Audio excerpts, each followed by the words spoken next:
After a loss like this, what was your message and what do you kind of say after Win your next that? game. Win your next game. It's embarrassing. We're embarrassed. Win your next game.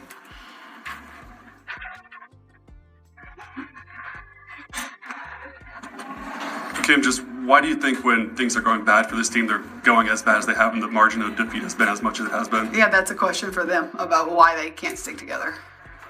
Go to Casey in the back. Coach, what were some of those halftime adjustments that you wanted the team to make in the second half? Yeah, we wanted to run some offense. They went into a zone, and we looked a little bit scared versus zone. We didn't run anything. We didn't put pressure on the rim. We wouldn't even get the ball inside the paint. So we talked about running some sets that would get us inside the paint, and so we could play inside out or we could go high-low, and we didn't do that. The scoreboard told one story. Kim Caldwell told another. After Tennessee was flat-out embarrassed in a nationally watched blowout loss to South Carolina Gamecocks women's basketball, the new head coach of Tennessee Volunteers women's basketball didn't hide behind cliches, didn't sugarcoat effort, and definitely didn't protect feelings. She lit the match and dropped it directly into the program's identity crisis. This wasn't just a loss, it was a reality check.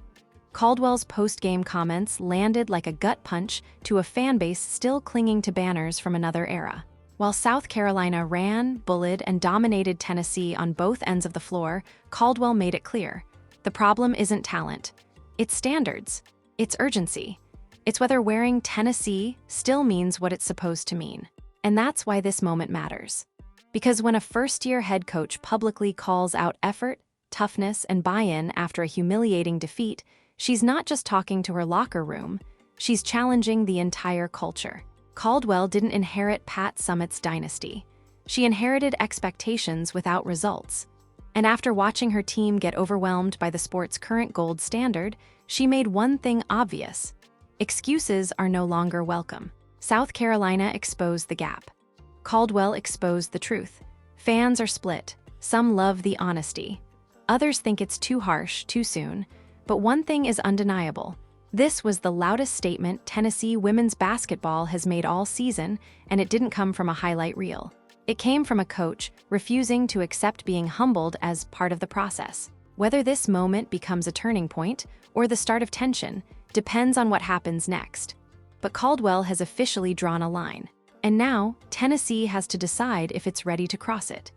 The night Tennessee walked off the floor against South Carolina, the loss felt heavier than the final score. It wasn't just that the game got out of hand early. It wasn't just the missed shots, the defensive breakdowns, or the way momentum slipped away and never came back. It was the way the performance reflected something deeper, something unresolved, inside a program still searching for its footing in a rapidly evolving women's basketball landscape. When Kim Caldwell stepped in front of the microphones afterward, she didn't speak like a coach protecting a fragile rebuild.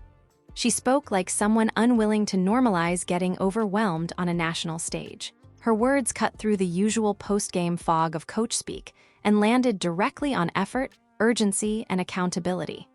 For a fan base starved for clarity, it was jarring and refreshing at the same time. Tennessee didn't just lose to South Carolina Gamecocks women's basketball. It was outpaced, outmuscled, and out-executed from the opening tip.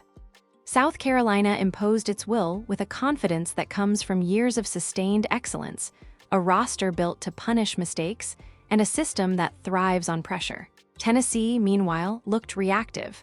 A step slow defensively, a beat late offensively. Every run by South Carolina felt inevitable, and every attempted response by Tennessee felt temporary. That contrast is what made Caldwell's response resonate so loudly. She didn't frame the loss as a learning experience in the abstract. She framed it as a mirror. According to her, the gap on the scoreboard reflected a gap in standards, habits, and daily commitment. In doing so, she shifted the conversation from "where is Tennessee right now?" to "what does Tennessee want to be again?" For years, the program has lived in the shadow of its own history. Banners still hang. The name still carries weight. But the sport has changed. Recruiting pipelines are different. Player development timelines are shorter. The margin for complacency is non-existent. South Carolina represents what modern dominance looks like: depth, physicality, discipline, and relentless pace. Tennessee, by comparison, is still trying to define its present identity rather than relying on its past one. Caldwell's comments made it clear she has no interest in pretending those realities don't exist. She didn't question talent. She questioned buy-in. She didn't criticize execution alone. She challenged competitiveness. That distinction matters. Execution can be fixed with reps and schemes. Competitiveness requires ownership, discomfort, and honesty, especially when the lights are brightest. The reaction was immediate. Fans flooded social media, some applauding the bluntness, others uneasy with how publicly the issues were addressed.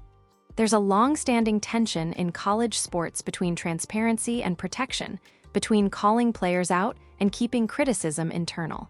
Caldwell chose transparency.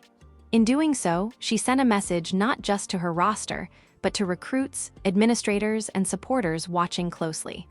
This wasn't about embarrassment for the sake of drama. It was about refusing to let a performance like that pass without consequence. Caldwell understands something fundamental about the Tennessee job. Indifference is far more dangerous than outrage. A program with championship aspirations can survive losses. It cannot survive lowered expectations. The loss to South Carolina also highlighted the physical demands of elite competition. Tennessee struggled to match the Gamecocks' strength in the paint and speed on the perimeter. Possessions became battles, and South Carolina won most of them. That kind of game exposes conditioning, toughness, and preparation more than any film session ever could. Caldwell didn't shy away from that reality. She leaned into it. What makes this moment significant is its timing. Caldwell is still early in her tenure. Many coaches would opt for patience, choosing to emphasize growth over critique. Instead, she set a tone. She established that wearing Tennessee across the chest comes with expectations that don't disappear during a rebuild. That decision carries risk. Players must respond, not retreat. Buy-in must deepen, not fracture. Inside the locker room, the message likely landed harder than any halftime adjustment. Being challenged publicly forces reflection. It also forces choice. Players either align with the standard being demanded or drift away from it. Over time, those choices shape a roster. Caldwell appears comfortable with that reality. There's also a broader context at play. Women's college basketball is experiencing unprecedented visibility. Television ratings are rising. Arenas are filling. National conversations are louder. Blowout losses in marquee matchups don't fade quietly anymore. They spark debates about parity, investment, and leadership. Caldwell's comments ensured Tennessee stayed part of that conversation, even if the spotlight was uncomfortable. South Carolina didn't need post-game quotes to validate its dominance. Its performance did that. Tennessee, however, needed a response, something that acknowledged the gap without surrendering to it. Caldwell provided that response in words. The challenge now is translating those words into action. This moment will be remembered not because of the score, but because of what followed.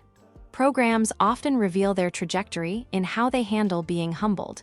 Some retreat into excuses, others confront the truth head-on. Caldwell chose confrontation. She chose to define what will no longer be acceptable.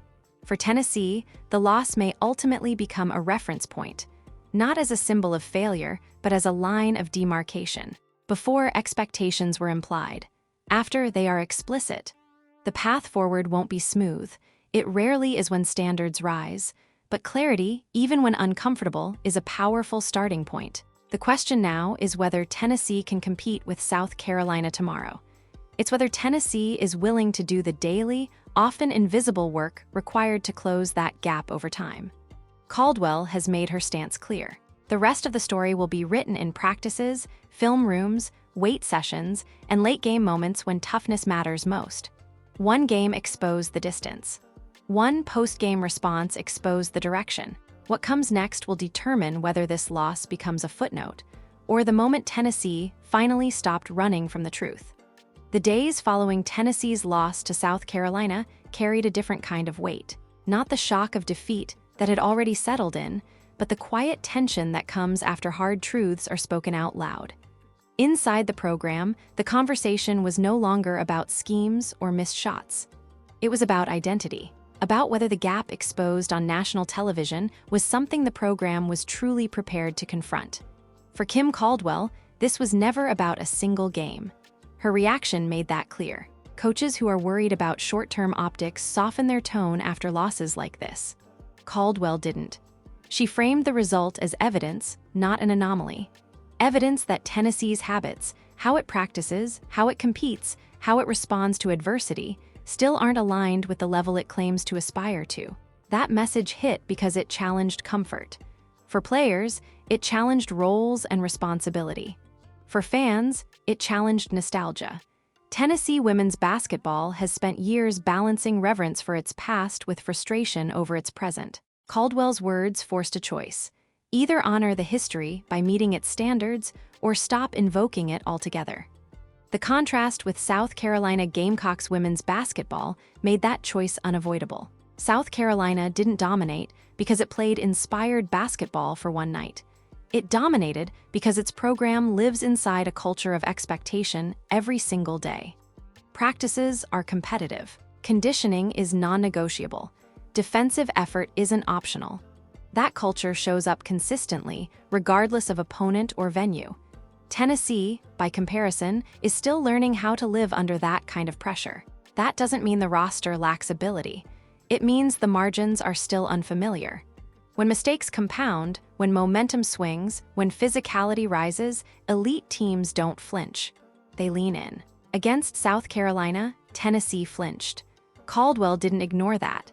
Her decision to publicly address those shortcomings wasn't about blame, it was about alignment. Programs don't change because coaches want them to. They change because players internalize standards and enforce them among themselves. By calling out effort and competitiveness, Caldwell placed responsibility back where it ultimately belongs, in the locker room. That shift is uncomfortable by design. Accountability always is, but it's also revealing. Players now know exactly what is being demanded of them. There's no ambiguity, no gray area. The standard has been articulated, and anything less will stand out sharply. In that sense, the blowout loss removed excuses as much as it exposed weaknesses. Externally, the reaction continued to evolve. Analysts debated whether Caldwell's tone was too strong for a first-year coach. Some argued patience should come before pressure. Others countered that elite programs don't wait for the right time to demand excellence. They demand it immediately. Caldwell's approach placed her firmly in the latter category. What often gets lost in that debate is context. Tennessee is not a blank slate rebuild. It is one of the most visible jobs in women's college basketball. Expectations exist whether they are spoken or not. Recruits feel them. Opponents exploit them. Pretending otherwise doesn't lower the pressure, it just removes clarity. Caldwell chose clarity. Inside the program, that clarity likely reshaped daily routines. Practices become sharper when effort is publicly questioned. Film sessions become more honest. Rotations become less about potential and more about production. Players who embrace physicality and urgency earn trust faster. Those who don't feel exposed sooner. Over time, those adjustments compound. The South Carolina game also redefined how Tennessee measures progress. Moral victories lose value when the standard is championship relevance. Competing for stretches isn't enough. Hanging around isn't enough. Caldwell's comments made it clear that proximity to elite teams does not equal parity with them. Closing the gap requires sustained intensity, not occasional flashes. That perspective matters in a season filled with scrutiny. Every nationally televised game now carries added significance. Every loss invites comparison. Caldwell understands that visibility cuts both ways. It amplifies failures, but it also accelerates growth when a program responds correctly. Silence would have slowed that process. She refused silence. There's also a recruiting dimension that can't be ignored. Recruits listen closely to how coaches talk about their teams. Caldwell's message wasn't discouraging, it was challenging. She signaled that Tennessee is a place where standards are enforced, not negotiated. For the right recruits, that's magnetic. Elite competitors want environments that demand more, not less. Still, words alone don't transform programs. The real test comes in response. How does Tennessee play the next ranked opponent? How does it handle physical road environments? How does it respond when adversity hits again, as it inevitably will?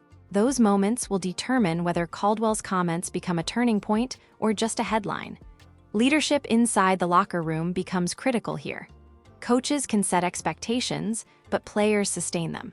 Tennessee needs voices on the floor who embody the toughness Caldwell is demanding. That doesn't happen overnight. It happens through repetition, through accountability, through players holding each other to the same standard they expect from the staff. The South Carolina loss also reframed patience. Progress doesn't always look like wins early on. Sometimes it looks like sharper closeouts, better rebounding position, cleaner rotations, and stronger body language after mistakes. Caldwell's challenge invites fans to watch differently, to look beyond the score and ask whether the habits are improving. That reframing matters because rebuilds often stall when discomfort is avoided. Tennessee has been caught in that space before, good enough to compete, not demanding enough to dominate.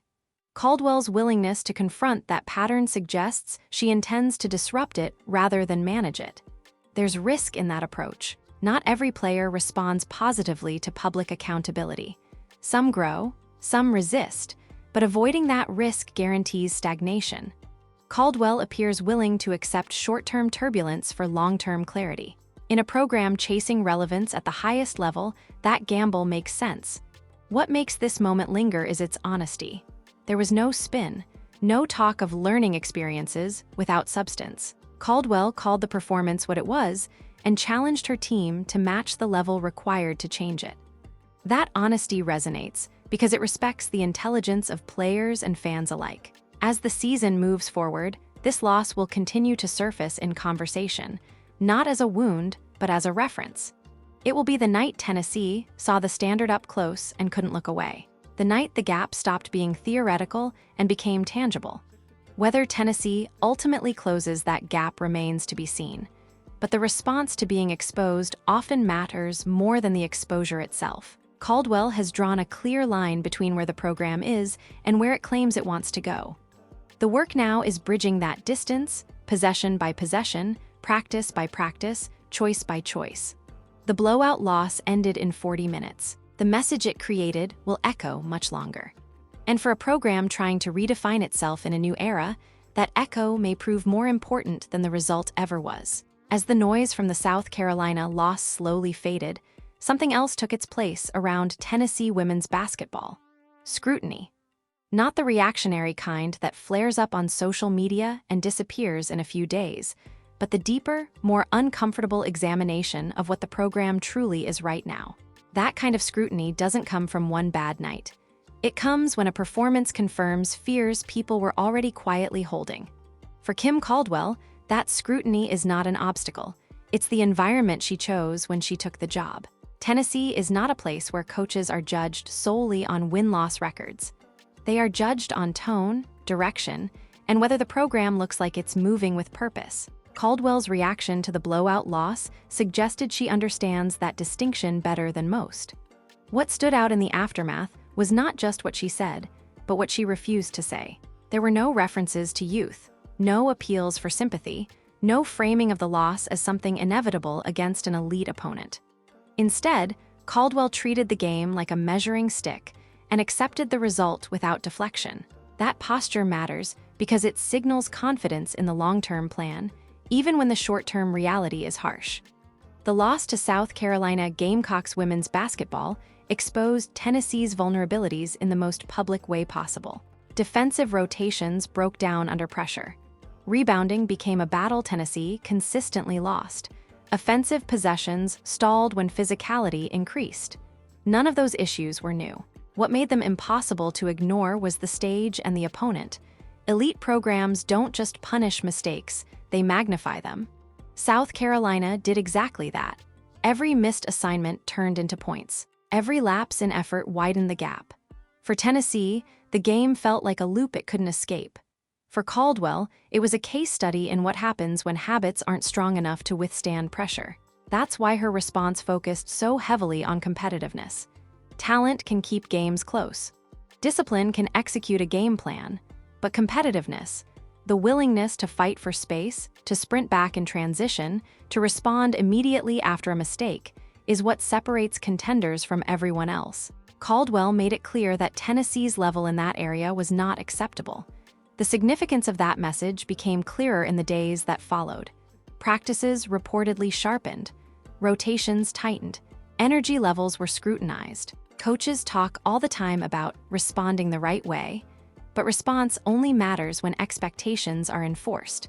Caldwell's words created accountability that lingered beyond the post-game podium. There's a tendency in rebuilds to treat effort as implied. Coaches assume players understand what is required at the highest level. Caldwell removed that assumption.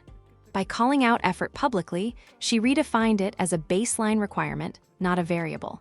That shift changes everything, from playing time to trust to the way players approach daily work.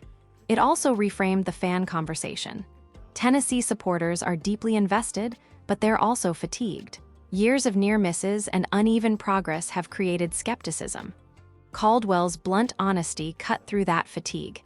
Even among those who disagreed with her tone, there was a sense that something different was happening, something less polished, but more real. That authenticity matters in modern college basketball. Players, recruits, and fans can sense when messaging is manufactured. Caldwell's wasn't. It came from frustration, but also from belief. You don't demand more unless you believe more is possible. That belief is what separates criticism from resignation. Still, belief alone doesn't close gaps. Execution does. The next phase for Tennessee is translating accountability into consistency. That means showing improved physicality against comparable opponents. It means fewer mental lapses late in quarters. It means responding to runs instead of absorbing them. Those improvements aren't glamorous, but they're foundational. The pressure now shifts inward. Caldwell has set the standard publicly. Every performance will be evaluated against it. Players who rise to that challenge will define the program's trajectory. Those who don't will struggle to find footing. That natural sorting process is uncomfortable, but it's necessary for programs trying to elevate. There's also a leadership vacuum that moments like this expose. When games spiral, who steadies the group? Who demands better in the huddle? Who takes responsibility without being prompted? Caldwell's comments implicitly asked those questions. The answers won't come in interviews, they'll come in possessions that matter. Tennessee's challenge isn't becoming South Carolina overnight. That's unrealistic. The challenge is becoming a team that doesn't look overwhelmed by South Carolina. A team that absorbs physicality without losing structure. A team that competes possession by possession even when the outcome is no longer in doubt. Those traits signal progress long before wins do. This is where patience must coexist with urgency. Caldwell has emphasized urgency without abandoning patience. She isn't expecting dominance immediately, but she is demanding alignment immediately. That distinction is subtle, but critical. It allows growth without lowering the bar. The broader landscape of women's college basketball reinforces that approach. The sport is deeper than it's ever been. Power programs are more physical, more athletic, and more tactically advanced. Falling behind happens quickly. Catching up requires intensity that can't be toggled on and off. Caldwell's insistence on daily competitiveness reflects that reality. Over time, this moment will be remembered less for the loss and more for the pivot it forced. Programs often need a jolt, something undeniable that strips away illusion. For Tennessee, this was it. The scoreboard delivered the jolt. Caldwell delivered the response. The real evaluation comes months from now, not days. Does Tennessee look more connected defensively? Does it rebound with purpose? Does body language improve when things go wrong? Those indicators reveal whether the message took hold. Caldwell's approach won't win universal approval. It never does. Demanding coaches are often polarizing, especially early. But polarization is often a byproduct of change. Comfort rarely produces momentum. Discomfort, when managed with clarity, often does. What's clear is that Tennessee is no longer drifting quietly. The program has been challenged from within, publicly and unapologetically. That challenge creates tension, but it also creates direction. For a team trying to reclaim relevance in an unforgiving environment, direction is invaluable. The South Carolina loss closed one chapter. The response opened another, one defined by accountability, expectation, and the refusal to let history carry weight without responsibility. Whether Tennessee rises to that challenge will determine how this season, and Caldwell's tenure, are ultimately remembered. As Tennessee moved forward from the South Carolina loss, The conversation around the program subtly shifted from reaction to expectation. The initial shock had worn off. The debates over tone and timing had cooled. What remained was a quieter but more demanding question. What does accountability actually look like when the cameras are gone and the headlines fade? For Kim Caldwell, this is where her message truly begins to matter. Calling out shortcomings publicly is one thing. Building habits that correct them is another. The loss exposed Tennessee's ceiling in its current form, but Caldwell's response suggested she is far more interested in redefining the floor. Effort, physicality, and competitiveness are no longer aspirational traits, they are minimum requirements. That recalibration changes how every practice is evaluated. Drills aren't just about execution anymore, they're about intensity. Conditioning isn't just preparation, it's a standard. Defensive possessions aren't graded on outcome alone, but on urgency and communication. Caldwell's approach narrows the margin for drifting, a problem that has quietly plagued Tennessee in recent seasons. The psychological side of this moment may be even more important than the tactical one. Blowout losses can fracture confidence if mishandled. Caldwell's refusal to soften her stance instead reframed the narrative. Rather than allowing the loss to define the team as not ready, she framed it as not acceptable. That distinction preserves belief while still demanding change. Inside the locker room, that framing forces introspection. Players can no longer hide behind collective disappointment. Individual accountability becomes unavoidable. Who sprinted back? Who boxed out? Who communicated on switches? Those details separate competitors from passengers, and Caldwell has made it clear that passengers won't dictate the program's direction. This moment also clarified something for Tennessee's leadership hierarchy on the floor. Teams that withstand elite pressure always have internal enforcers, players who demand focus when energy dips and standards slip. Caldwell's comments implicitly challenged her roster to identify those voices. Coaches can demand, but teams sustain. The comparison to South Carolina Gamecocks women's basketball continues to loom, not as an unreachable ideal, but as a reference point. South Carolina's dominance is rooted in consistency more than spectacle. Its habits don't change with opponent or environment. That consistency is what Tennessee is chasing, not perfection, but reliability under stress. For Tennessee fans, patience has always been complicated. The program's history creates expectations that don't align neatly with rebuilding timelines. Caldwell's directness cut through that tension. She didn't ask for patience. She asked for buy-in. That's a critical difference. Patience implies waiting. Buy-in implies participation. Recruiting conversations will likely reflect that shift. Prospective players now know what the environment demands. This isn't a program selling comfort or legacy alone. It's selling accountability and growth. That may narrow the recruiting pool, but it can deepen commitment among those who choose it. Culture is easier to build when expectations repel as much as they attract. The loss also reframed how success will be measured in the short term. Wins matter, but responses matter more. Does Tennessee look tougher in close games? Does it finish quarters stronger? Does it rebound with purpose even when shots aren't falling? Those metrics reveal progress long before standings do. Caldwell's approach carries risk, especially early in a tenure. Public accountability can strain relationships if trust isn't strong, but avoiding that risk often leads to stagnation. Caldwell appears comfortable operating in that tension, trusting that clarity will ultimately strengthen trust rather than erode it. There's a broader lesson here about leadership in high-expectation environments. Comfort rarely produces growth. Discomfort, when paired with direction, often does. Caldwell's response created discomfort deliberately. She didn't allow the program to retreat into excuses or narratives about inevitability. She forced confrontation with reality. As the season unfolds, this loss will remain a reference point, not because of the score, but because of the response it demanded. Every physical opponent, every hostile road environment, every late-game possession will echo the same question. Has Tennessee internalized the standard it claims to uphold? That question extends beyond this season. Program identity is built over time through consistent decisions, not isolated speeches. Caldwell's challenge was a starting signal, not a conclusion. The follow-through, who plays, how they play, and what is tolerated will ultimately define her impact. What's undeniable is that Tennessee is no longer drifting quietly between eras. The program has been confronted with its present reality and challenged to evolve.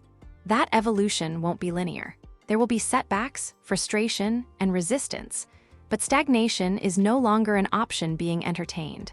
The South Carolina game closed the door on denial. Caldwell's response opened the door to accountability. What Tennessee chooses to do with that opening will determine whether this moment is remembered as another setback, or the point where expectations stopped being symbolic and started being enforced. In a sport that increasingly rewards clarity, intensity, and honesty, Tennessee has taken a step toward redefining itself. Not through celebration, but through confrontation. And sometimes, that's exactly how progress begins. This is the moment Tennessee fans can't afford to scroll past. If you've followed this program for years, through the highs, the frustration, the waiting, you already know this wasn't just another loss. It was a turning point. And what happens next won't be decided by one coach, one locker room, or one post-game quote. It will be shaped by who is willing to stay engaged when things are uncomfortable. That's why this conversation matters. Accountability only works when standards are shared. When expectations are spoken out loud, they require reinforcement. Not blind optimism, not excuses, real engagement. That means watching closely, asking harder questions, and refusing to accept effort that falls short of what the jersey represents. It means supporting growth without lowering the bar. Kim Caldwell has drawn a clear line. Now the program enters the phase where response matters more than rhetoric. That response doesn't happen in isolation. It happens when fans stay invested beyond wins and losses.